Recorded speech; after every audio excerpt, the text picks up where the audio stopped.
Olá, no programa de hoje eu vou conversar com Tácito Matos, advogado e membro da Força Tarefa do PSA, da Coalizão Brasil, Clima, Floresta e Agricultura. Tudo bom, Tácito? Boa tarde, Renata. É um prazer estar aqui para falar com vocês um pouquinho desse tema tão relevante para a gente, que é os serviços ecossistêmicos, a preservação ambiental. Não, perfeito. Tácito, me fala um pouquinho, né? Me conta um pouco da sua experiência, da sua formação, para a gente daí poder entrar de fato no tema da nossa conversa. Legal, vamos lá. Eu sou advogado, né, formado há 30 anos, mas trabalhando com direito já há mais de 30 anos. A minha formação inicial foi no direito tributário e já também há muitos anos me especializando no direito administrativo, regulatório. E passei por várias experiências profissionais, desde auditoria da PricewaterhouseCoopers, ajudei a montar uma empresa, fui sócio de diversos escritórios, e mais recentemente, minha verve empreendedora, eu me tornei também sócio de uma empresa que faz estrutura projetos voltados para a sustentabilidade, em especial recursos hídricos e os serviços ecossistêmicos e ambientais. Bacana, então você saiu de uma área aí que eu particularmente não tenho tanta afinidade e migrou para a área que eu acho a mais interessante dentro do direito. Pouca gente gosta do direito tributário, mas quem gosta normalmente é apaixonado. É apaixonado. É uma área bacana, mas de fato, assim, a área da sustentabilidade tem um charme diferente, né? E tem muito a ver com o momento que nós estamos no planeta como um todo. Então, é realmente também muito estimulante a gente trabalhar com esses projetos. Sim, com certeza. E Tácito, fala um pouquinho, conta, né? O que é a Coalizão Brasil, Clima, Floresta e Agricultura e quais os objetivos dessa coalizão? Vamos lá, a coalizão é um movimento que nasceu na sociedade, nasceu lá em 2015, né, e que reúne mais de 300 entidades. O trabalho da coalizão ele é todo orientado ou direcionado a ter uma liderança para gerar um conceito de nova economia de baixo carbono, ou uma nova economia sustentável, ou a bioeconomia, como também se usa dizer, né? Mas dentro de uma verve que, ao mesmo tempo, seja competitiva, mas responsável e inclusiva. A questão da inclusão é muito importante para a coalizão, né? A ideia da coalizão é trabalhar para demonstrar que é possível promover uma sinergia entre as agendas de proteção, preservação, conservação, uso sustentável, mas também com eficiência e com ganhos econômicos, né? Entender que preservação e economia não são inimigos, ao contrário, são complementares. Esse acho que é o principal desafio que nós temos enfrentado aí em todos esses anos de trabalho. Tá. E qual que é a composição dessa coalizão, né? São apenas entes aí do setor público ou o setor privado também participa?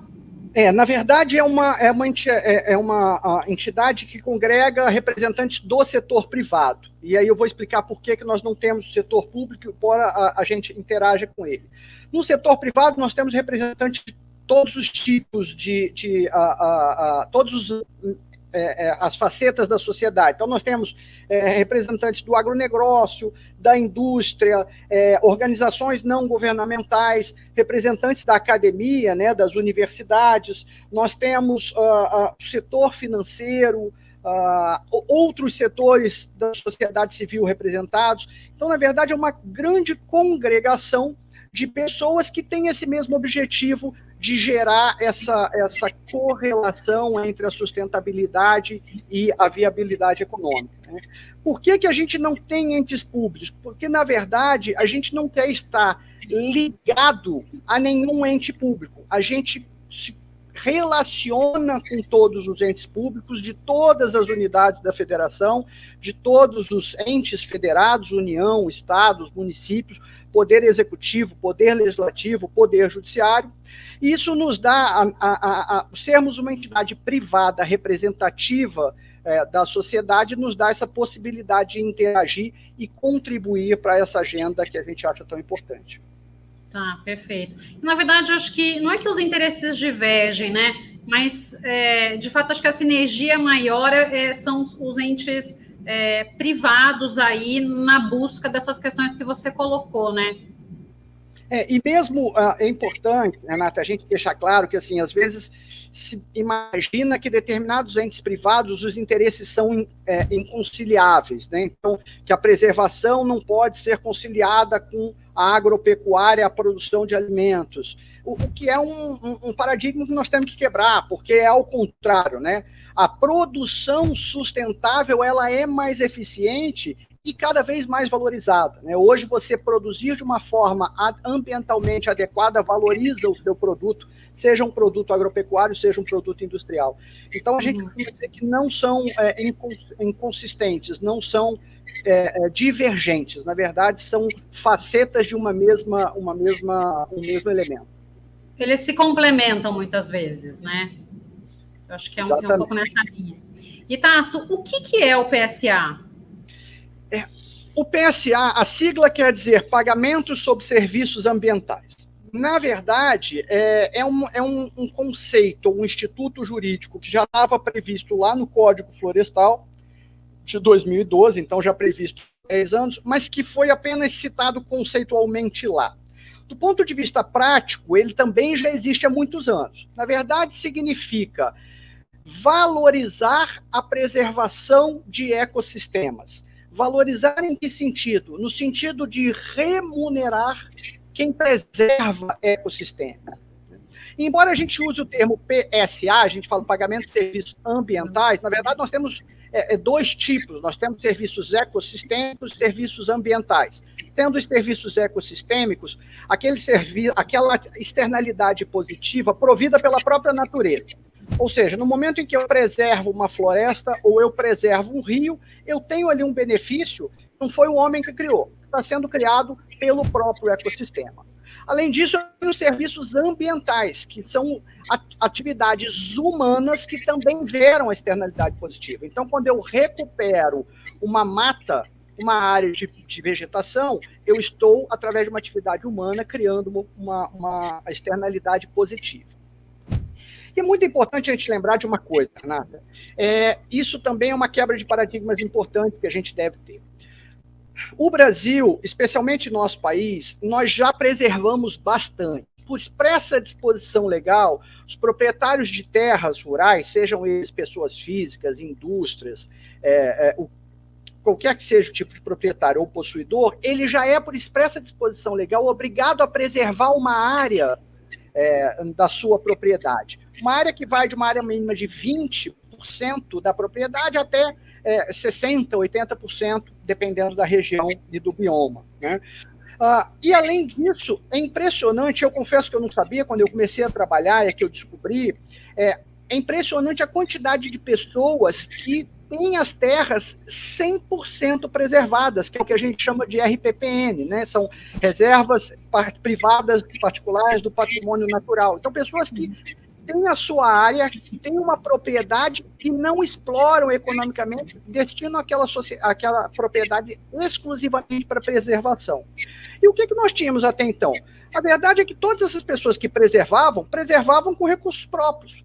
Essa preservação para elas, e aí eu vou usar um termo contábil, né, financeiro, era custo ou despesa, né? Ela gastava para preservar, mas não ganhava nada com isso. De outro lado, o mundo cobra a preservação, inclusive de nós, do Brasil, né?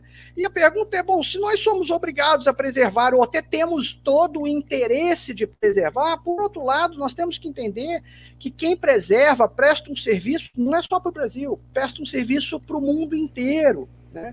Então, é mais do que razoável, do ponto de vista da sustentabilidade econômica, que quem preserve passe a ser remunerado por essa preservação. E aí é a grande mudança de paradigma. Aquilo que no passado era uma fonte de despesas, de gastos, passa a ser uma fonte de receita. E passa a ter um interesse econômico, portanto, muito importante. O segundo elemento muito importante do nosso contexto normativo, legislativo, que também é de se destacar por ser modelar para outros lugares do mundo.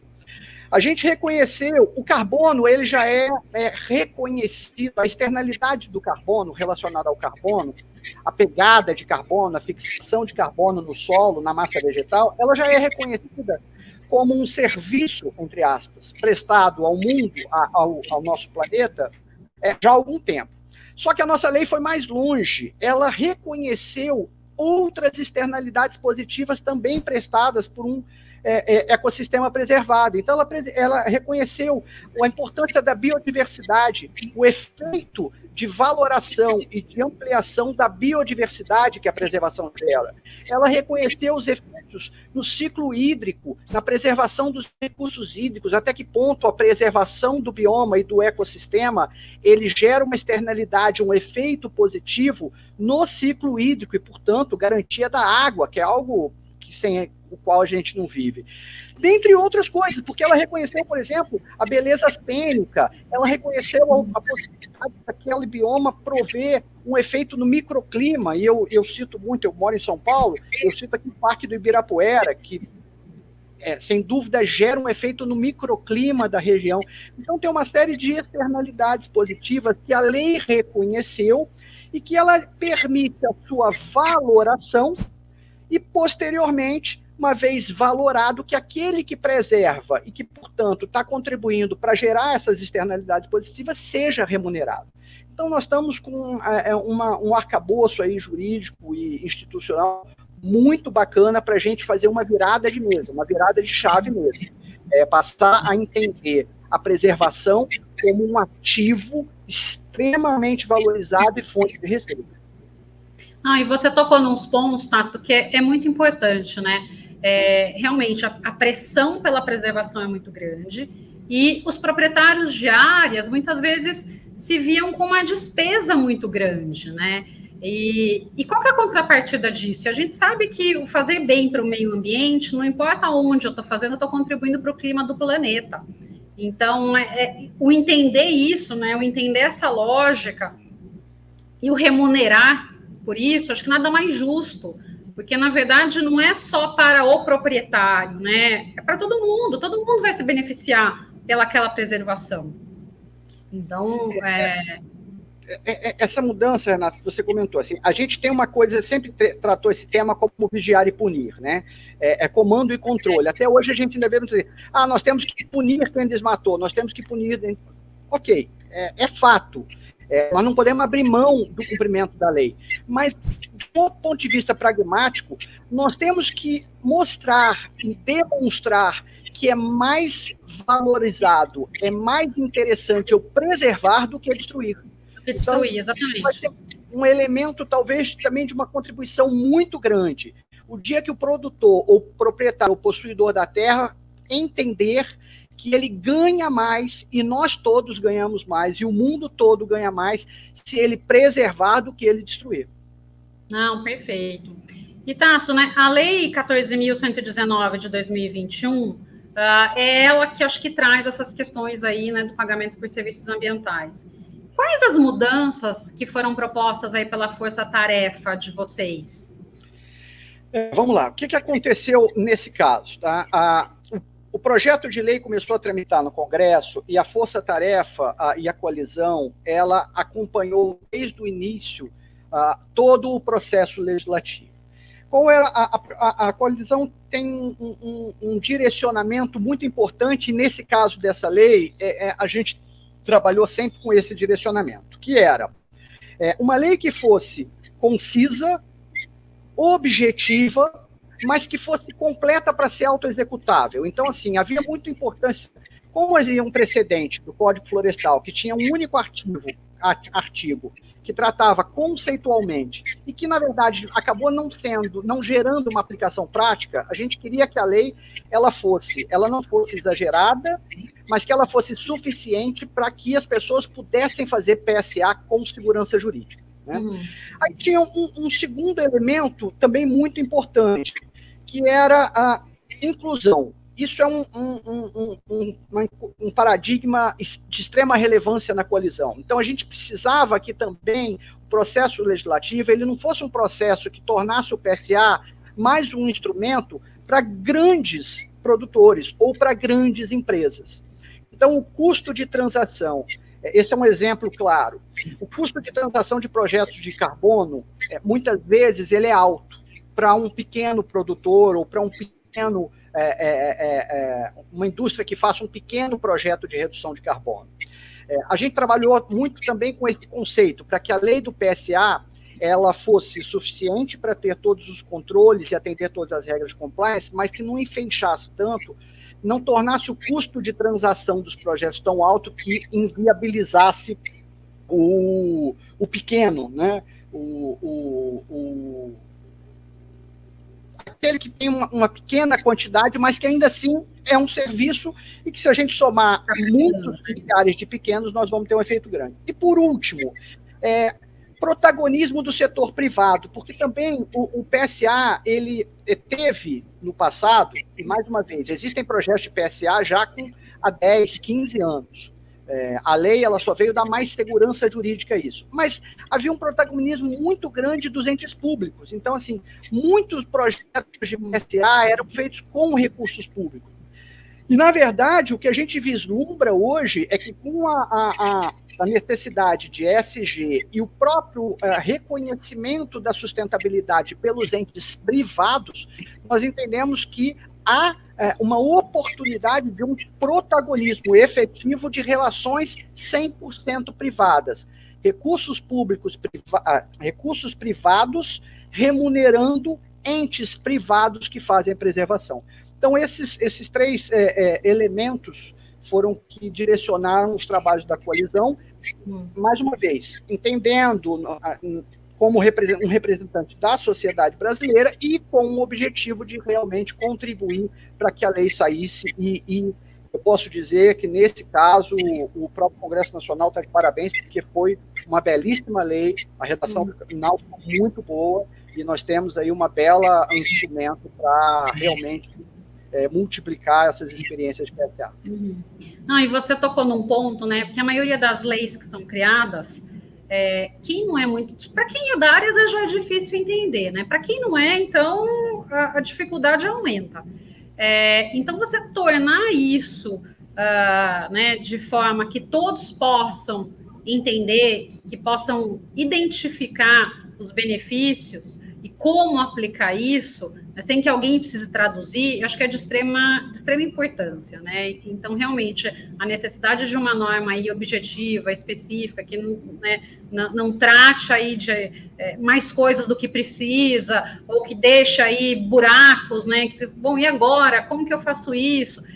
E realmente, né, acho que o PSA, para quando às vezes você fala, tem muita gente que não tem nem ideia de que existe essa lei e que, pelo fato de ter uma propriedade preservada, ela poderia se beneficiar com a cultura. Fala assim, nossa, mas é verdade? Como que isso funciona, né? Então, realmente é importante para que as pessoas tenham a real clareza de como funciona esse programa e que isso possa se multiplicar, né? Porque o objetivo da lei é esse, justamente, é que essas pequenas ações se multipliquem. Então, realmente, você tocou num ponto que eu acho que é de extrema importância e levar o conhecimento para todo mundo, né? Para o maior número possível de pessoas. Essa é uma meta nossa desse ano na coalizão, né? Nós fizemos recentemente um evento na Câmara dos Deputados, agora coisa de algumas semanas atrás, e nós estamos planejando eventos em São Paulo, Belo Horizonte, Vitória, e em todos os lugares que quiserem convidar a gente vai, porque, de fato, a lei ela tem um ano e meio agora, executada. Estamos trabalhando numa minuta junto ao governo por uma minuta de um decreto regulamentador, mas o fato é que os projetos de PSA continuam, os estados têm projeto de PSA, o Espírito Santo, Santa Catarina e outros têm projeto de PSA, existem inúmeros exemplos muito bem-sucedidos de projetos de PSA entre entes privados, né? E o que a gente quer é exatamente isso, é divulgar principalmente para o menor. Porque os grandes produtores têm equipe de advogados, têm consultores, então eles certamente têm acesso. Mas, como você falou, o pequeno precisa entender que aquela florestinha nativa que ele está preservando lá, agora significa possibilidade de rendimento. Não é só um estorvo na propriedade dele, na verdade, é um ativo que, se bobear, um dia vai ser muito mais valorizado do que você desmatar. Explorado muitas vezes, né? Não, perfeito. E nessa questão, né, eu não tenho dúvida de que, de fato, a norma ela vem para incentivar até outras, né, o atendimento a outras normas dentro do direito ambiental, uma política de incentivo, né, de preservação ao meio ambiente. E qual a correlação dela que a gente pode estabelecer com a questão do mercado de carbono? Pois na verdade, como eu antecipei, o mercado de carbono, a questão da fixação do carbono, né, da captura e fixação do carbono, ela é um dos elementos do PSA. Tá?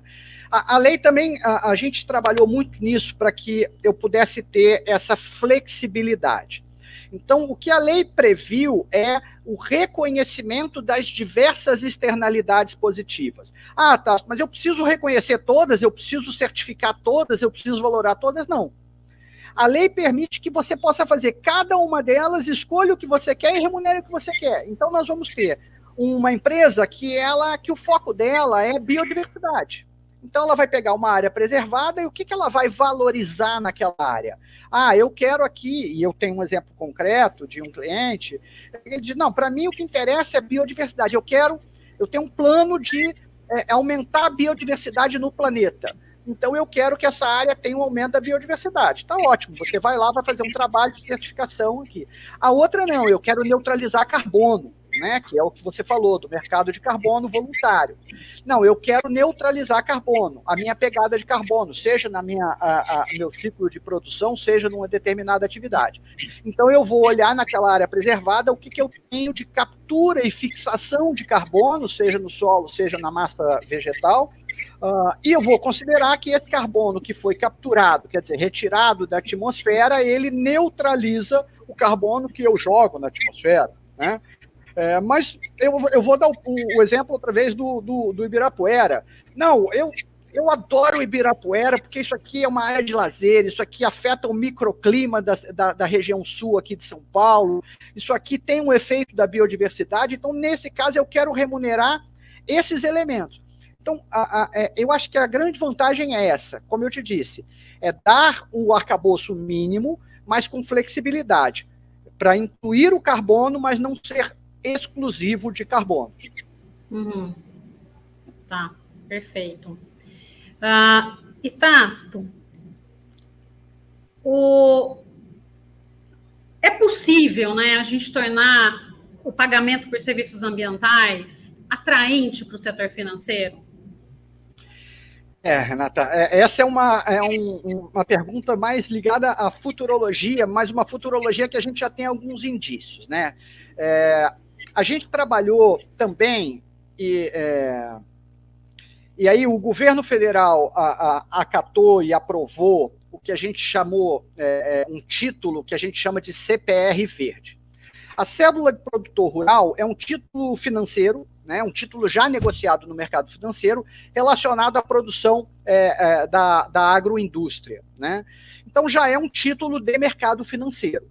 O que acontece? Eu posso fazer esse título representativo de alguma coisa já performada ou como uma forma de financiamento. O governo federal aprovou uma norma que criou a CPR Verde, que seria um título representativo de PSA. Então, nós também já temos mais esse elemento, que é um título representativo de PSA, inclusive recentemente teve uma notícia de uma talvez a primeira emissão de CPR Verde de PSA no Brasil. Existindo um título que representa os direitos creditórios de PSA, é de se esperar que cedo ou tarde, havendo uma demanda ou um aumento da demanda por compra de PSA, ou seja, na medida em que eu tiver um mercado mais consolidado, disposto a comprar créditos de PSA, e eu tenha um mercado também mais multiplicado e consolidado de vendedores de crédito PSA, acho que é uma solução natural que esse trading, essa negociação de créditos de PSA entre vendedores e compradores, que hoje é a negociação basicamente bilateral, então, assim, é basicamente alguém que quer comprar, que está disposto a pagar pela preservação, encontra alguém que está disposto a preservar, né? O que a gente vê no futuro é que há sim a possibilidade de criar um mercado em que aquele que preserva nem precisa procurar comprador, ele vai à bolsa e diz, olha, eu tenho aqui créditos de PSA que eu preservei. E alguém vai fazer uma oferta por esses créditos, né? A gente sabe que a B3 já está de olho nisso, a gente sabe que já tem bancos envolvidos na emissão de CPR verde, então a gente acha que é razoável supor que no mercado vai ser mais um título financeiro. Ele poderia seguir mais ou menos o mesmo caminho do crédito de carbono, por exemplo, que é negociado em bolsa, né? O crédito de carbono, ele vai seguir o mesmo caminho de alguns títulos financeiros de negociação antecipada de safra, ele vai seguir o caminho de uma debenture infra que você tem hoje para projetos de infraestrutura. Então, assim, havendo um mercado mais maduro, eu acho que vai ser natural, e o cadastro, a lei prevê um cadastro, né? Isso é importante. É importante para você ter conhecimento, né? A lei vai ter um cadastro, prevê um cadastro federal, tá? Então todo mundo que tiver crédito, tiver preservação e queira vender, vai ter que registrar isso nesse cadastro. Todo mundo que vai comprar, que está disposto a pagar o PSA, vai ter um registro lá no cadastro. Então é mais um elemento que já facilita uma negociação em mercado, na medida que você tem um ponto em que você cadastra vendedores e compradores, né? Eu acho que é um caminho razoável de se esperar no momento futuro. E, Tasto, assim, né, em poucas palavras, eu sei que talvez seja difícil, mas tenta explicar como que hoje funciona, né? Vamos supor, eu sou uma proprietária de uma área rural em que eu tenho minha APP preservada e minha área de reserva legal preservada. Eu estou prestando um serviço ecossistêmico. E, de repente, eu tenho interesse em receber pelo PS, né, receber, né, um valor aí, pagamento por serviços ambientais. Como que eu faço para receber, de fato, esses valores? Como que funciona? Vamos lá, como é que está funcionando hoje, tá? Assim, como eu te disse, no futuro, a expectativa é que se eu presto esse serviço, embora tecnicamente eu entenda que não é um serviço, mas vamos chamar assim porque foi o nome que a lei deu, se eu presto esse serviço, no futuro eu vou ter um mercado em bolsa, em balcão ou alguma outra forma que simplesmente eu vou lá ofertar e alguém vai fazer um lance para comprar. Hoje você ainda não tem isso, então hoje ainda trabalha-se muito com operações bilaterais. O que é que você tem que fazer? Você tem que identificar quem presta o serviço, quem preserva, e você tem que identificar quem quer comprar. E aí você liga essas duas pontas, né? Então, basicamente, hoje a gente tem algumas entidades aqui no Brasil, e eu não vou evitar de citar nomes para evitar de citar umas e não citar outras, mas você tem várias entidades que já captam recursos, inclusive do exterior, isso é muito importante. Nós já temos um histórico de captação de recursos estrangeiros, trazem esses recursos do Brasil e aplicam esses recursos para quem preserva, pagando a quem preserva, né? E o grande diferencial é que, na verdade, essa entidade ela acaba sendo um gestor do processo, né? Porque ela tem, ao mesmo tempo, a capacidade de identificar quem está disposto a pagar, identificar quem presta o serviço e, principalmente, dar um conforto para quem está pagando de que aquela preservação para a qual ele está pagando, de fato, existe, né? Que isso também é um elemento muito importante do compliance, que é você realmente... A gente quer evitar o greenwashing. Então, é você ter certeza de que o dinheiro que está sendo dado ao indivíduo X, ele está sendo dado porque efetivamente ali há uma preservação e há um serviço ecossistêmico ou ambiental que cabe à remuneração. Então, hoje ainda funciona assim. A gente ainda tem que funcionar trabalhando com as duas pontas. Tasto, mas eu tenho uma área de preservação e eu quero ter o título, eu quero ter a certificação e o título, e depois eu vou buscar alguém que compre, porque eu confio que o mercado é demandante, que eu vou encontrar alguém que compre. Algum problema? Zero. Zero problema. O problema maior, eu acho que é o oposto. Tasto, eu quero comprar créditos de PSA. é você achar projetos maduros e com todas as regras de certificação e comprovação adequadas para você dar um conforto àquele pagador de que realmente ele está pagando por uma preservação. Mas então hoje está funcionando basicamente assim. No futuro, eu acho que não demora muitos anos, eu acho que vai estar muito facilitado, porque a demanda vai ser tão grande que vai ter mercado de bolsa ou de balcão para o sujeito simplesmente ir lá e dizer: eu preservei, está aqui o certificado, quanto vocês me dão por ele. Não, eu também acredito nisso, viu? Também acho que a gente vai chegar logo a essa realidade. E Tássio, né, é comum que diferentes entes da federação também tenham diferentes objetivos, né? Você citou aí a questão do PSA no governo federal, nos estados, eu sei que alguns municípios também têm, né, o PSA. Como que a Força Tarefa está equalizando os resultados para que as propostas fiquem satisfatórias a todos os setores envolvidos? Vamos lá. A gente trabalhou muito na lei federal, né? E a lei federal, nesse caso, vamos lembrar que a gente tem uma competência concorrente, né? Questões ambientais, a capacidade legislativa é concorrente de União, Estados e Federação. Então, como eu disse anteriormente, o objetivo da lei federal, ou a diretriz que a gente tentou contribuir e o Congresso, felizmente, acatou, é trazer realmente o arcabouço básico, o arcabouço geral, mas suficiente para dar conforto a todos aqueles que já operam e querem fazer transações de PSA. Tá? Isso não exclui a possibilidade dos estados também legislarem, e é muito bacana, porque, sendo a lei federal, até ela, de certa forma, contribui para que cada estado possa considerar suas peculiaridades. É óbvio que a gente não pode presumir que os projetos de PSA de São Paulo vão ser similares aos projetos de PSA de Rondônia, ou ainda do Mato Grosso do Sul, e muito menos do Ceará. Então, as especificidades são muito importantes e aí cabe a cada ente. Da mesma forma, o ente municipal. Eu posso, eventualmente, ter especificidade até a nível municipal. E aí o ente municipal também tem essa flexibilidade para, eventualmente, criar arcabouços legais complementares que, de alguma forma, ajustem as suas especificidades.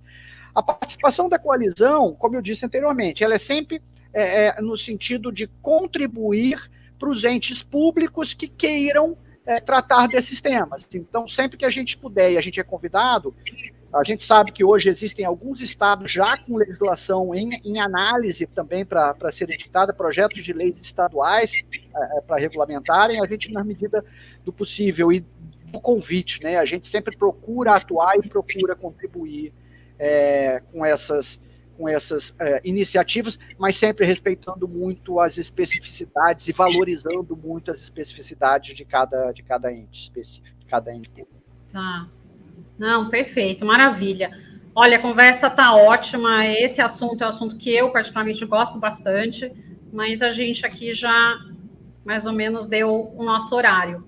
Então, eu queria que você, Tássio, deixasse uma mensagem, né, para a nossa audiência.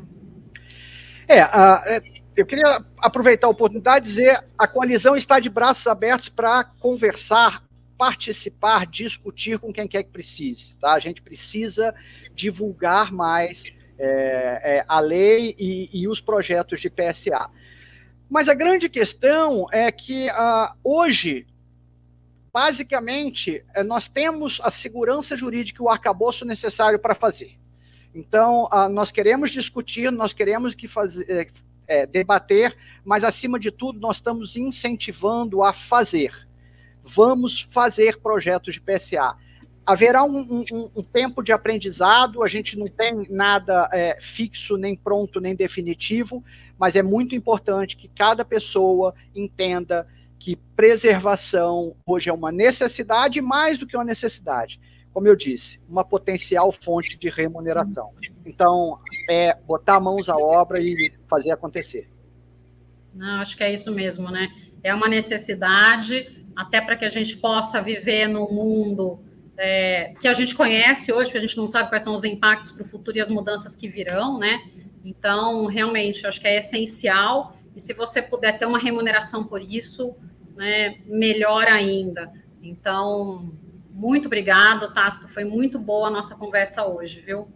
Eu que agradeço, é um prazer e, mais uma vez, estamos à disposição. Sempre que for preciso, a gente está para falar desse tema, que é um tema que dá muito prazer falar dele. Ah, maravilha.